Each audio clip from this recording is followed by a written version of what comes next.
Hey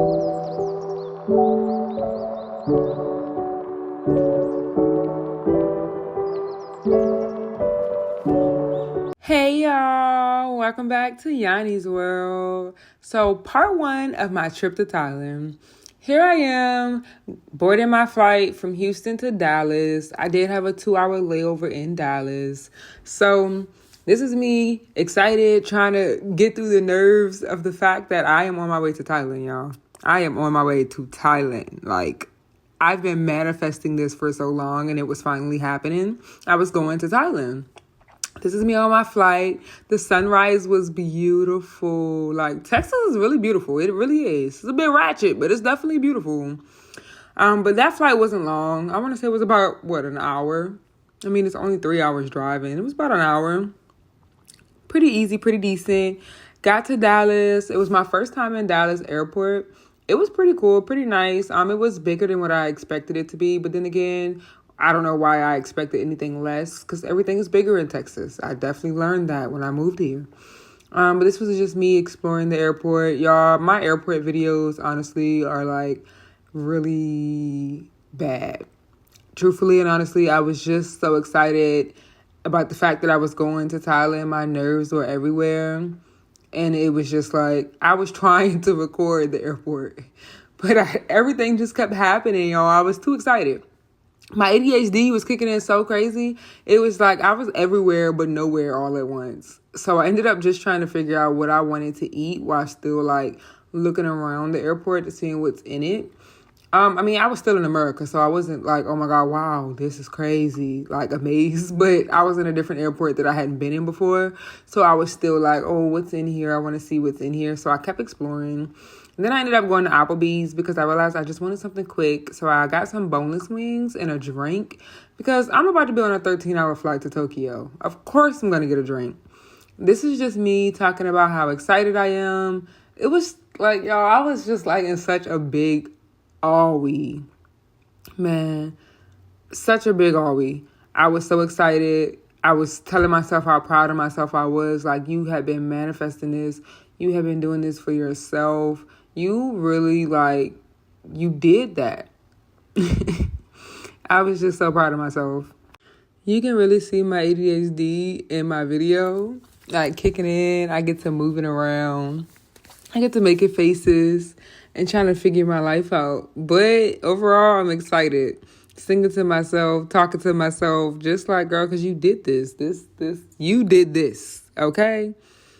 But yeah, so I was looking over the menu, singing a little bit, trying to determine what I wanted, just to still end up with some boneless buffalo wings and a Long Island iced tea, in which I knew I was going to get when I got there. I'm going to be honest with you. That's the only thing I eat from Applebee's is their boneless wings. And the crazy thing is, I don't even like boneless wings.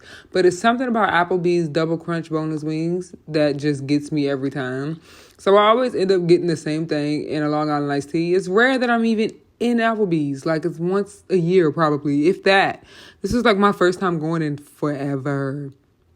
But then after I ate, I headed to the next airline, which was Japan Airlines. It was time to go to Tokyo at that point.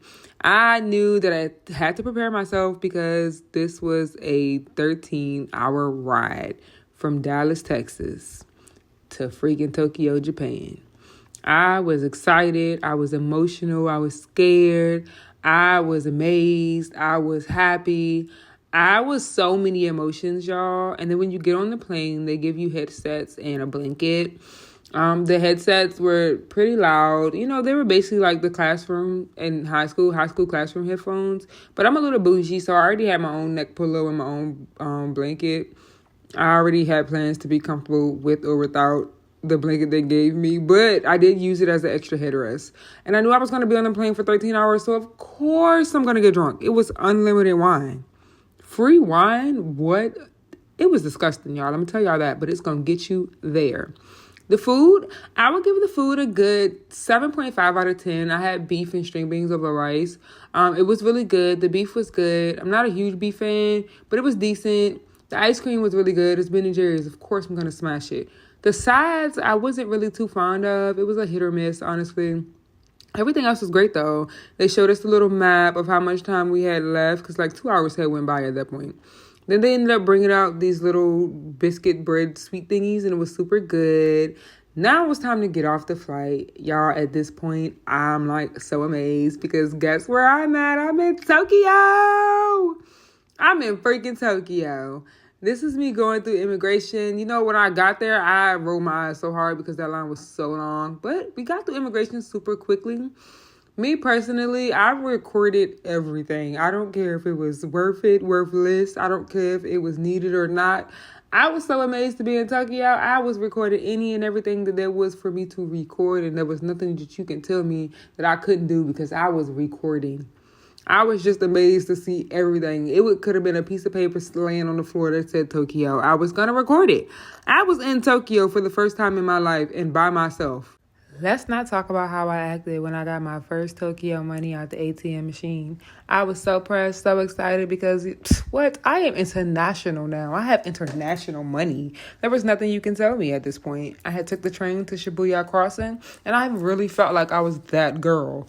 Now, I will say that when they say Shibuya Crossing can definitely be very overwhelming, they did not lie. I got there around 5:30 p.m. It was around rush hour time. There were so many people. I was so overwhelmed. They were coming from every which way. And Tokyo is very big and it gives New York City. And like there were people everywhere. There were people walking. There were people sitting there taking pictures. Like everybody was going every way.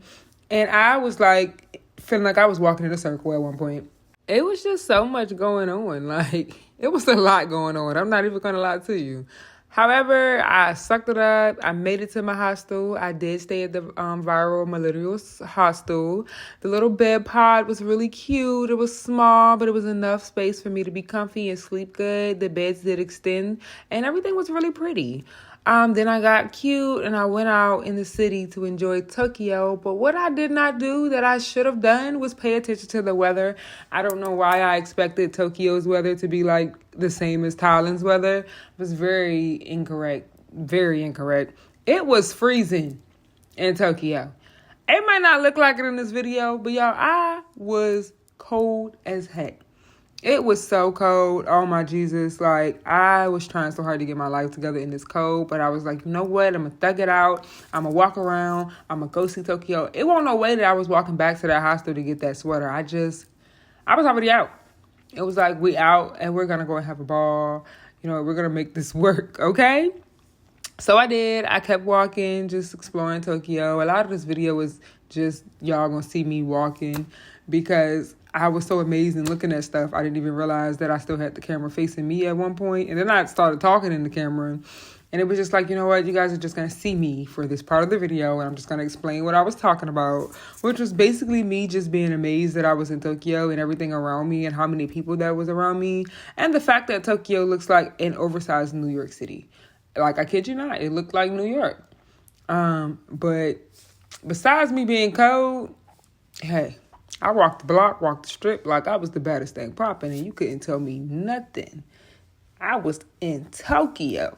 There was nothing that you could say or do that will make me upset because I knew I was the baddest thing, except that nose ring. That nose ring made me so mad, so bad because, yeah, I do not have a booger in my nose. It was that long tail nose ring. It irritated me 99% of my trip, which is why it's no longer in my nose. But we made it work, kept it popping. Kept walking through Tokyo, being the baddest girl that I am. And then, you guys, look at this. Look at this beautiful view. Tell me this don't give Times Square, New York. It was so big and so beautiful and so many lights. Tokyo is really interesting and they are so well advanced that it's crazy. Right here, they were dressed in their Mario Kart uniforms and I wanted to be them so badly. But I had to settle for a magnet. I did want to try a fast food restaurant in Tokyo. So I went to McDonald's to see if their McDonald's tastes the same. I kid you not, it was still disgusting. No disrespect to you, Tokyo, but maybe I'm just not a McDonald's fan anymore. I really hate McDonald's, and Tokyo made me hate it even more. It was so nasty.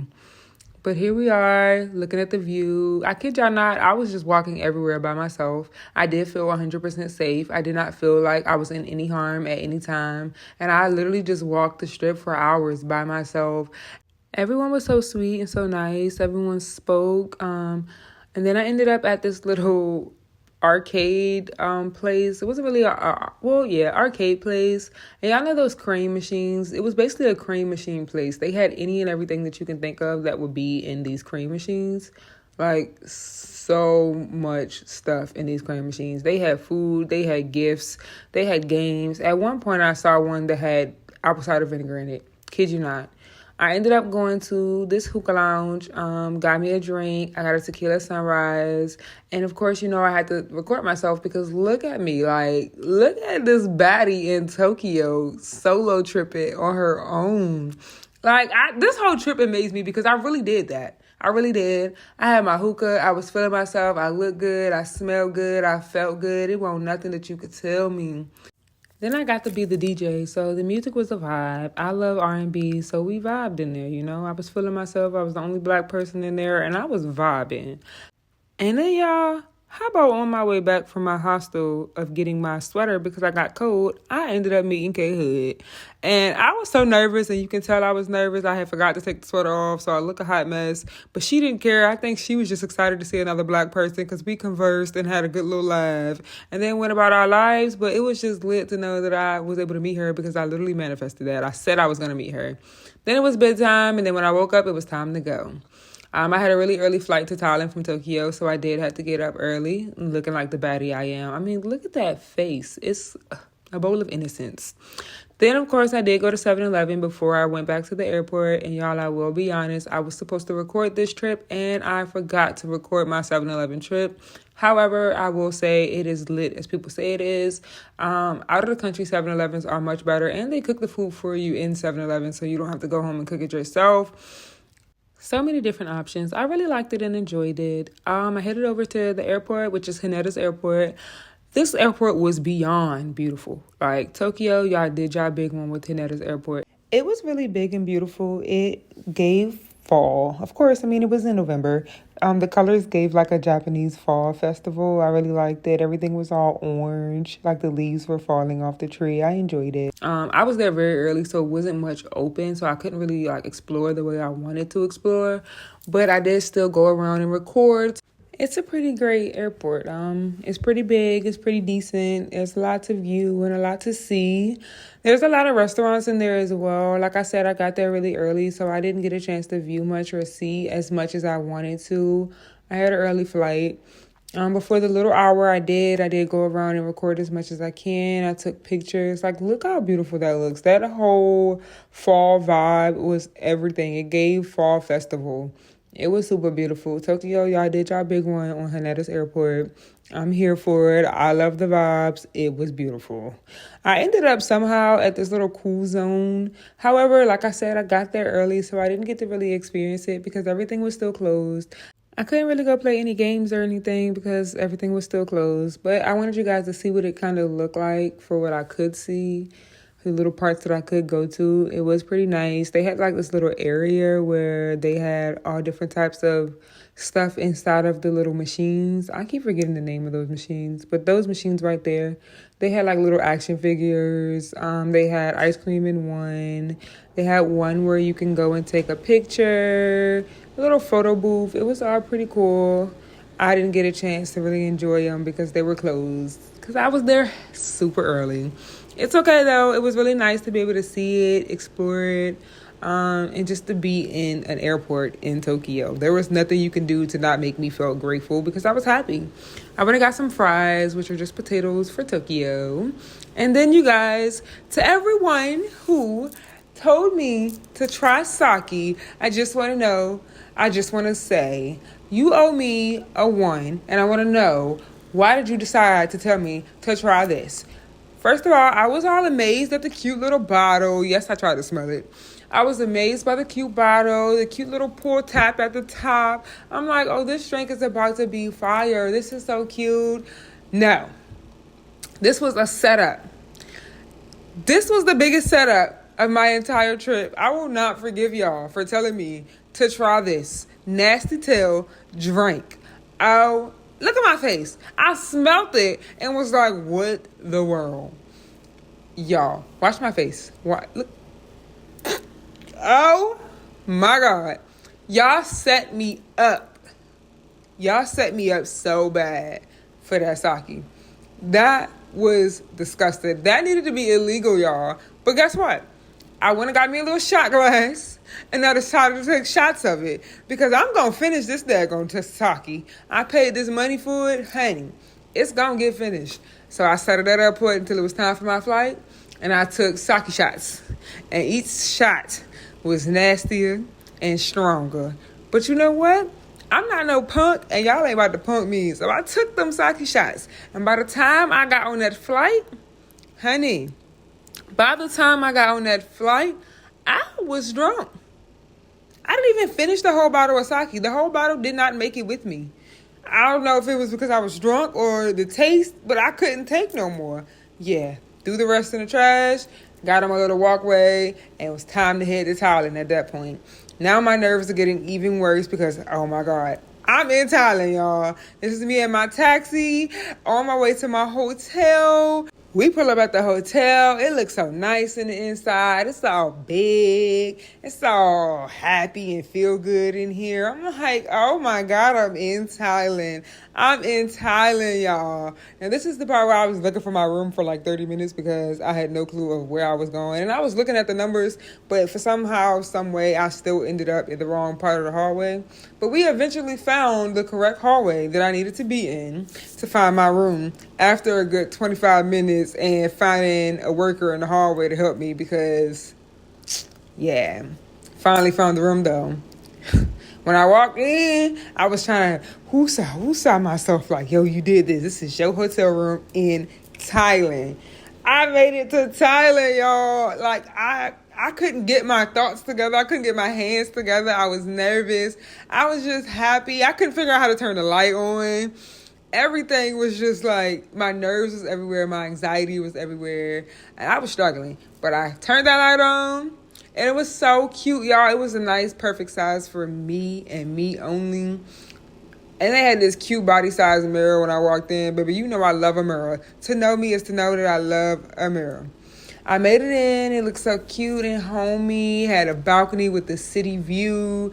A little small kitchen because you don't really cook in Thailand, so you really don't need a kitchen. But they had a little small one. Now, Thailand, I do want to say, although I love this big view by my window, y'all need softer beds. Thailand beds will break your back. Oh, my Jesus. That's my only downfall. Then I got cute because it was time to hit the city at this point. I had already had a friend I was going to link up with. Yep, my first night. What? It was time to hit the city. At this point, I was feeling myself. I was ready to go. We was going to have a time. We ended up going to Thip Smai. I hope I said that right. It's the first Thailand restaurant we tried when we touched down in Thailand. Y'all, this restaurant, 10 out of 10. It was amazing. The food was great. And I probably didn't spend no more than, $5 in this restaurant. That was like the best part of it all. That was the best part. Because I probably spent like $5. I'm not going to lie. It couldn't have been no more than $5, $10 for the food that I got. It was amazing. It was in Thai, so I really don't remember. I think it was like 100 baht, somewhere around there. This is me trying to get my life together. I'm trying to record everything, but I was trying to move everything all at the same time. They had an open kitchen, which was really cute. Saw everybody cooking the food. They like to talk. Like, everyone's really talkative there, and I enjoyed that. The server, boy, don't get me started on this server. That man had me weak the entire time. Like, y'all only see me right now is because I didn't expect for him to, like, come over there when he came. But when he came, this man, give him his tens, all his tens. I'm going to let y'all hear him, okay? Hold on. One is here. I want to invite everyone to come and join with us here. The best pad thai in the world, no cap. Yay! No, serious. You're slave. You're slave. We're slave queen. Okay, slave queen. Slave pussy queen. Slave pussy queen. This house style. Okay. And don't forget about Y'all, that man said, slay pussy queen. He had me so weak in there. That man was hilarious. But this was the food. I had some pad thai and some crab rolls. Oh, y'all, it was so good. Oh, my Lord. That pad thai was so good. After we ate, of course we had to go hit up a smoke shop. What? Y'all knew. Weed is legalized in Thailand. Legalized in Thailand. Why would I not hit up a smoke shop?